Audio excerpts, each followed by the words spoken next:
அதான் நண்பா நம்ம இந்த வீடியோல என்ன பார்க்க போறோம்னா லவ் ஆஃப் டெவில்ங்கிற ஒரு அனிமீல பார்க்க போறோம். எபிசோட் நம்பர் 44 பார்க்கறதுக்குமே புதுசா யாராவது வந்துட்டீங்கன்னா மறக்காம லைக் பண்ணிட்டு சப்ஸ்கிரைப் பண்ணிட்டு ஷேர் பண்ணிட்டு முக்கியமா பெல் ஐக்கன் கிளிக் பண்ணி வைங்க. இப்போ எபிசோடுக்குள்ள போலாம். எபிசோட் ஸ்டார்ட்னா நம்ம கிங் சர்வ இந்த கிரேஸின் ஒருத்தர் சண்டைக்கு போறான். அப்போ அவன் என்ன சொல்றான்னா உன்னோட பெஸ்ட் கூட நீ எவ்வளவு பவர்ஃபுல் நான் தெரிஞ்சுக்கிறேங்கிற மாதிரி சொல்லிட்டு இவன் டேரக்டாவே அட்டாக் பண்ண போயிடுறான். இவன் அட்டாக் வந்து ஈஸியாவே வெறும் அவனோட கையை வச்சு தடுக்கிறான். அந்த கையை வச்சு அவன் தடுக்கும் போது அந்த கத்தி இருக்குல்ல அது அப்படியே அந்த இடத்துல ஃப்ரீஸ் ஆகிற மாதிரி நம்ம காட்டுறாங்க.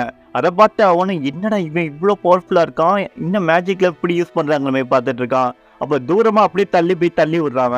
தள்ளி விட்டுறதுக்கப்புறம் இவனை கத்தி எடுத்துடுறான். அப்போ இந்த கிரேஸ் என்ன சொல்கிறான்னா இவன் உண்மையிலேயே டாப் மியூசிஷியனாக தான் இருப்பான். இவனோட வெப்பன் எல்லாமே ரொம்ப ஹை குவாலிட்டியாக இருக்குது, இருந்தாலும் பரவாயில்ல உன் உயிர் எடுக்கிறேன்னு சொல்லிட்டு வேகமாகவே அட்டாக் பண்ணதுக்காக ஓடி வந்துட்டு இருக்கான். அதை பார்த்து அந்த பிளாக் நைட் அப்படியே அசால்ட்டாக அவன் கையை வச்சு அவன் ஸ்வாடை கூட எடுத்து அவன் யூஸ் பண்ணவே இல்லை. அதுக்கப்புறம் ஸ்வாடை எடுத்து சண்டை போட ஆரம்பிக்கிறான் பயங்கரமா. ரெண்டு பேருக்கும் சண்டை ஈக்குவலாக தான் போகிற மாதிரி இருக்கு. ஆனால் இந்த இடத்துல வந்து நம்ம பிளாக் நைட் வந்து ரொம்ப காமாவே சண்டை போட்டுட்டு இருக்கான். ஆனால் இந்த கிரேஸ் வந்து அவனால் தாக்கவே பிடிக்க முடியல, இந்த பிளாக் நைட்டை சமாளிக்க முடியல. ஒரு ஸ்டீல் அப்படியே கீழே வந்துடுறான். அதை பார்த்து அந்த கிங்க இன்னும் இவன் ஜெயிக்க மாட்டானாங்கிற மாதிரி பார்த்துட்டு இருக்காரு. அப்போ அந்த கிரேஸ் இருக்கான்ல அப்படியே அடி எவ்வளோ அடிப்பட்டாலும் நான் எந்திரிச்சு நான் என் கிங்காக சண்டை போடுவேங்கிறாங்கிற மாதிரி சொல்லிட்டு அப்படியே பொறுமையை எந்திரிக்கிறான். அப்போதான் உடம்புல எவ்வளோ அடிபட்டுருக்குங்கிறத காட்டுறாங்க. வாயிலேருந்து கை கால் எல்லாமே ரத்தம் வந்துட்டு இருக்கு. அப்படி இருந்தோம் இன்னைக்கு உன்னை ஃபுல்லாக போட மாட்டேங்கிற மாதிரி அவனுக்கு நிறைய டெக்னிக் யூஸ் பண்ணி அட்டாக் பண்ணான். அதாவது மல்டிபிளாக அட்டாக் பண்ணிக்கிட்டே இருக்கான். ஒவ்வொரு சுற்றி அதாவது க்ளோனிங்கை வர வச்சு அட்டாக் பண்ண பார்க்குறான். அப்போ திடீர்னு இவன் கண்ணம் போடுறான், அதாவது இந்த பிளாக் நைட். அப்போ அவன் என்ன சொல்கிறான், யூஸ்லெஸ் ஆன ஒன்றுங்கிற மாதிரி சொல்கிறான். அந்த இடத்துல ஒரு மேஜிக்கல் சர்க்கிள் மைக்ரேட் ஆகுது. அதை பார்த்ததுக்கப்புறம் நம்ம ஹீரோட இது என்னங்கிறத எக்ஸ்பிளைன் பண்ண ஆரம்பிக்கிறாரு. இது ஓலி பவர்னு சொல்லுவாங்க. இது மாதிரி நைட்டில் இருக்கவங்க எல்லாருக்குமே பவர் இருக்கும், அதாவது ஃபீஸ் டைம் எல்லாத்தையுமே கட்டுப்படுத்துகிற பவர். இந்த பவர் கிடைக்கிறது ரொம்ப ரேரான ஒன்று. ஆனால் ஓலி பவரில் இதுதான் டாப் ரேங்கிங். அதை இவன்கிட்ட இருக்குன்னா இவனை யாராலுமே டிஃபீட் பண்ண முடியாது. சொல்லிட்டு இருக்கும் போது அவனோட அல்டிமேட் ஃபார்மில் வச்சு இவன் எல்லாமே ஃப்ரீஸ் ஆன மாதிரி இருக்கான்ல, அப்படியே ஒரே ஒரு அட்டாக்ல அப்படியே முடிச்சு விட்டுறான். அவன் அங்கே இருக்கிற க்ளோனிங்லாம் செட்டு போய் ஒரிஜினலாக ஒருத்தர் இருப்பான்ல, அவனுக்கு பயங்கரமாக ரத்தம் வந்து அந்த இடத்துல அப்படியே கீழே விழுவுறான். அப்போ விழுவும் போது சாரி கிங், உங்களை என்னால் ஜெயிக்க வைக்க முடியல, இந்த மேட்ச்சில் நான் தோத்துட்டேன், என்னை மன்னிச்சிருங்கன்னு சொல்லிட்டு அந்த இடத்துல இறந்து போயிடுறான். அப்போ அந்த பிளாக் நைட் என்ன பண்ணான்னா நீ உண்மையிலேயே சிறந்த வாரியர் தான், ஆனால் என் கூட சண்டை போட்டு உன் உயிரை இழந்திருக்கக்கூடாது, இனிமேல் உன் வாழ்க்கை அமைதியாக போவோங்கிற மாதிரி சொல்லிட்டு அப்படியே மரியாதை செலுத்திட்டு இருக்கான். செலுத்தினதுக்கப்புறம் நம்ம ஃபர்ஸ்ட் பிரின்ஸ் என்ன சொல்கிறான்னா நான் உனக்கு பண்ணி கொடுத்த சத்தியத்தை நான் காப்பாற்றேன், இதுக்கப்புறம் நான் உனக்கு இந்த வழியும் செய்ய மாட்டேங்கிற மாதிரி சொல்லிட்டு அந்த இடத்த விட்டு மறைஞ்சு போயிடலாம். அப்போ அந்த கிங் வந்து இதை பார்த்து ஷாக் ஆகுறாரு. இவன் இறந்து போயிட்டானா, நம்ம இதில் தோத்துட்டோமாங்கிற மாதிரி நினைக்கிறாரு. அப்போ நம்ம ஹீரோ என்ன பண்ணுறான்னா அந்த அகஸ்டினையை பார்த்துட்டு இருக்கான். அப்போ நம்ம அகஸ்டின் ஏன் இவ்வளோ காமாக இருக்காங்கிற மாதிரி யோசிச்சுட்டு இருக்கான். அப்போ நம்ம அகஸ்டின் நம்ம ஹீரோ பார்க்கலாம் அப்படியே குடிஞ்சிக்கிறான். அப்போ தான் நம்ம ஹீரோக்கே புரியுது அப்படி இப்படி நடக்க போகுங்கிறது அவனுக்கு முன்னாடி தெரிஞ்சிருக்கு, அதனாலே அவன் ஷாக் ஆகாமலே இருந்திருக்காங்கிற மாதிரி நினைக்கிறான். அப்போ திடீர்னு இன்னொரு ஆள் என்ட்ரி கொடுக்குறான். அவன் என்ன சொல்கிறான்னா உனக்கு போய் அந்த ஓலி வாரியை சப்போர்ட் பண்ணுங்க நான் எதிர்பார்க்கவே இல்லை. அதை கேட்டால் அந்த ஃபர்ஸ்ட் பிரின்ஸ் டீச்சர் நீங்கள் இல்லை இவங்களுக்கு சப்போர்ட் பண்ணீங்க நான் எதிர்பார்க்கவே இல்லை, நான் உங்களுக்கு ஒரே ஒரு அட்வைஸ் பண்ண தயவு செஞ்சு இல்லைன்னு ஒதுங்கிருங்கிற மாதிரி சொல்கிறான். அதுக்கு அந்த மேஜ் என்ன சொல்கிறேன்னா அது ரெட் மேஜ்னு வச்சுப்பான். அந்த ரெட் மேஜ் என்ன சொல்கிறேன்னா நான் உனக்கு டீச்சராக இருந்திருக்கேன், என் மன நீ மரியாதை வச்சிருக்கேன்னு எனக்கு புரியுது, ஆனால் இருந்தாலும் இன்னொரு ராயல்ட்டி என்றைக்குமே கிங்குக்கு மட்டும் நான் கிங் சர்வரை நான் போட்டிடுவேன், நீ கிங்கோட பதவியை பறிக்கணும்னு நினைக்கிறதில்ல, அப்படின்னா சரி உன்னோட ஆளுங்க மெஜிஷியன் யாராக இருந்தால் எனக்கு கூட சண்டை போட அனுப்பு. அதை கேட்ட இவனும் அப்படியே ஷாக்காக பார்த்துட்டு இருக்கான். அப்போ நம்ம அகஸ்டின் என்ன பண்ணான்னா டீச்சர் நீங்கள் இதில் இன்வால்வ் ஆகாமல் இருங்க, எனக்கு இன்னும் கொஞ்சம் மெடிஷன்லாம் தெரியும், அவங்கள நான் வர வைக்கிறேன், நீங்கள் இதில் இன்வால்வ் ஆகிறீங்கிற மாதிரி சொல்கிறான். அதுக்கப்புறம் ரெண்டு பேர் மறந்து போய் அப்படியே வராங்க. யாருன்னு பார்த்தா அந்த மேஜிக்கல் அகாடமி இருக்காங்களே அந்த சர்வர் ரெண்டு டீச்சர் மாதிரி வந்திருக்காங்க. அவங்கள பார்த்ததும் எல்லாருமே மரியாதை செலுத்திட்டு இருக்காங்க.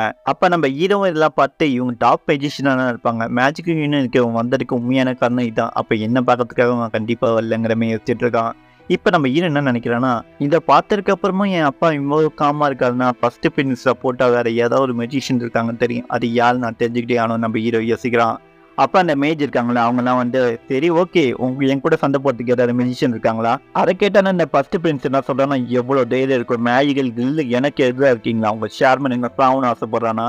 அதை கேட்டதுக்கப்புறம் அந்த மேஜில் இருக்கிற ஒரு பொண்ணு என்ன சொல்கிறேன்னா அதாவது பாட்டின்னு கூட சொல்லலாம். அந்த பாட்டி என்ன சொல்கிறேன்னா நீ அண்டர்ஸ்டாண்ட் பண்ணிக்கோ, நாங்கள் ஃபர்ஸ்ட் பிரின்ஸ் சப்போர்ட் பண்ண முடிவு எடுத்துட்டோம் எங்கள் அகாடமி சார்வா. அப்போ இன்னொருத்தர் இருக்காரு அது வயசானவன் என்ன சொல்கிறேன்னா சரி ஓகே உன்னோட மெஜிஷியனை வெளில கூப்பிடு, நான் சண்டைக்கு டயராக இருக்கேங்கிற மாதிரி அவரும் ரெடியாக இருக்காரு அந்த இடத்துல. அதை கேட்டதுக்கப்புறமா நம்ம ஃபர்ஸ்ட் பிரின்ஸ் காமா என்ன சொல்கிறேன்னா அப்போனா நான் அவரை கூப்பிட வேண்டிய நேரம் வந்துடுச்சு, நீங்கள் பண்ண சத்தியத்தை எனக்கு நிறைவேற்றுங்கிற மாதிரி சொல்கிறான். சொன்னதுக்கப்புறம் அங்கே ஒரு புகை மூட்டமாக இருக்குது, அதாவது க்ரீன் ஃப்ளாஷாக இருக்குது, அதுலேருந்து ஒருத்தர் வராரு. அவரை பார்க்கறதுக்கு அப்படியே நம்ம விவியோட டீச்சர் மாதிரி இருக்கு. அதை பார்த்து சுத்தி இருக்கவங்க எல்லாம் யாரா இவரு அவராங்கிற மாதிரி எல்லாருமே சுத்தி ஷாக் ஆகி பார்த்துட்டு இருக்காங்க.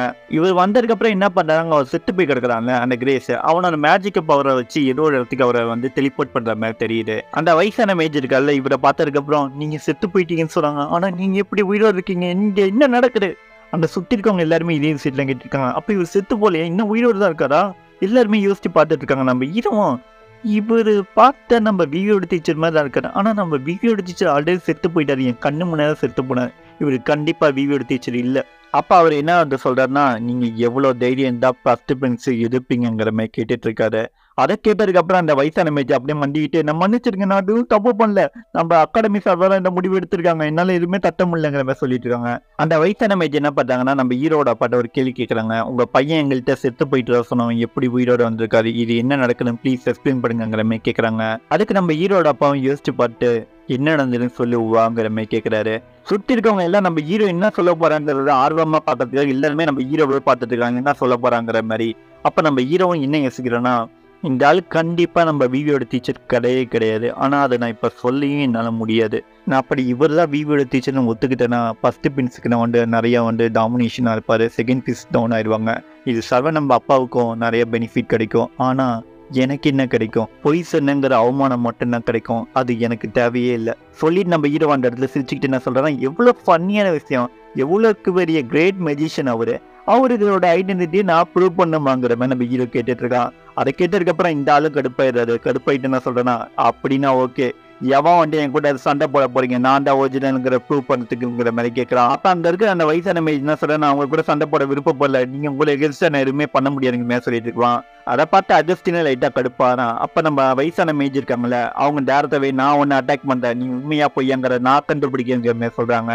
கூடயே இந்த கிங்டம்லேயே ஒரு டீச்சர் இருப்பார்ல மேஜிக்கல், அவர் என்ன சொல்றாரா, நீ உன் ஐடென்டிட்டி என்ன இருந்தாலும் எனக்கு அவ்வளோ இல்லை, நீ வந்து கிங்குக்கு அகேன்ஸ்டா இருந்தா கண்டிப்பா வந்து டிஸ்ட்ரைப் பண்ணுவேங்கிற மாதிரி சொல்றாரு. இவங்க ரெண்டு பேரும் அவங்களும் லுக் விட்டுக்கிறாங்க. லுக் விட்டு டேரக்டாவே அட்டாக்ல இறங்குறாங்க இவங்க ரெண்டு பேருமே. அந்த ரெட் மேஜ் இருக்கார்ல, அவர் டேரக்டாவே வந்தோடனே வந்து ஃபயர் அட்டாக் பண்றாங்க. அதுல இருந்து இந்த ஆள் இருக்காங்க, அதாவது ஆப்போசிட் குரூப் மேஜ், அவன் ஈஸியாவே டேக்கிள் பண்ணிருக்கான். இவன் கிரீன் மேஜிக்னு வச்சுக்கலாம். அதுக்கப்புறம் நம்ம அந்த வயசான பாட்டி ஒருத்தர் சொன்னாங்களே, அவங்க வந்து ஐஸ் மேஜிக் யூஸ் பண்றாங்க, அட்டாக் பண்றாங்க. அது ஈஸியாவே அவன் டேக்கிள் பண்ணிட்டு இருக்கான். இவ்வளவுதான் அவங்க பவர்ங்கிற மாதிரி கேட்கறான். அப்ப அந்த ரெட் மேஜ் இருக்காருல்ல, அவரு என்ன பண்றாருன்னா, அப்படியே ஒரு ஃபயர் மேஜிக்கை வச்சு கீழே வந்து தரையில் தட்டுறாரு, ஏதோ ஒன்று சமன் பண்ற மாதிரி இருக்கு. அது அவர் வந்து ஃபயர் மேஜிக்கை வச்சு யூஸ் பண்ணி ஒரு வாரியர் மாதிரி கிரியேட் பண்றாரு. அதாவது எலமெண்ட்ஸ்ல இருக்கிற எல்லா எலமெண்ட்ஸ்லயும் வந்து ஒரு வாரியர் மாதிரி கிரியேட் பண்ணிட்டு இருக்காரு. அதெல்லாம் பார்த்து, ஓ சமன் பண்ணிருக்கியா எனக்கு இத்தனை எலமெண்ட்ஸை, ஆனா என்ன பண்றது, இது எல்லாமே வேஸ்ட் தான், ஆனா உன் மேஜிக் நல்லதா இருக்குங்கிற மாதிரி சொல்றான். அதை கேட்டதுக்கப்புறம் ரெட் மேஜிக் கடுப்பாயிட்டு அட்டாக் பண்ண அனுப்புறாரு. அது எல்லாத்தையுமே அவன் ஈஸியாவே டேக்கிள் பண்ணிட்டு இருக்கான். அவன் பவரை வந்து கம்பேர் பண்ண முடியல இந்த கிரேட் மேஜிஷியனை. அவன் ஈஸியாவே எல்லா அட்டாக்கும் மல்டிபிளா வந்துருக்கு, எல்லா அட்டாக்கும் டிஸ்டர்ப் பண்ணிட்டு இருக்கான். அந்த ரெட் மேஜிக் கடுப்பாயிட்டு ஒரு வாட்டர் எலமெண்ட்டை வச்சு அட்டாக் பண்றாங்க. அப்ப திடீர்னு அந்த இடத்துல வந்து ஃப்ரீஸ் ஆகிற மாதிரி இருக்கு. அந்த இடத்துல திடீர்னு வந்து மல்டிபிளான்னு அந்த வயசுல பாத்திருக்காங்களா, அவங்க ஃபயர் அட்டாக், விண்ட் அட்டாக், எல்லா அட்டாக் கொடுத்துருக்காங்க. சுத்தி இருக்கவங்க என்ன நடக்க போறங்கிற மாதிரி பார்த்துட்டு இருக்காங்க. இதெல்லாம் பார்க்கும் போது இவர் உண்மையான விவியோட டீச்சரா இருப்பாரு எனக்கே சந்தேகம் வருது. நீங்க என்ன நினைக்கிறீங்க கமெண்ட் பண்ண மாதிரி. இதோட இந்த எபிசோட் முடிஞ்சிட்டு மறக்காம லைக் பண்ணுங்க, சப்ஸ்கிரைப் பண்ணுங்க, ஷேர் பண்ணுங்க. இது உங்கள் EJ வாய்ஸ் ஓவர்.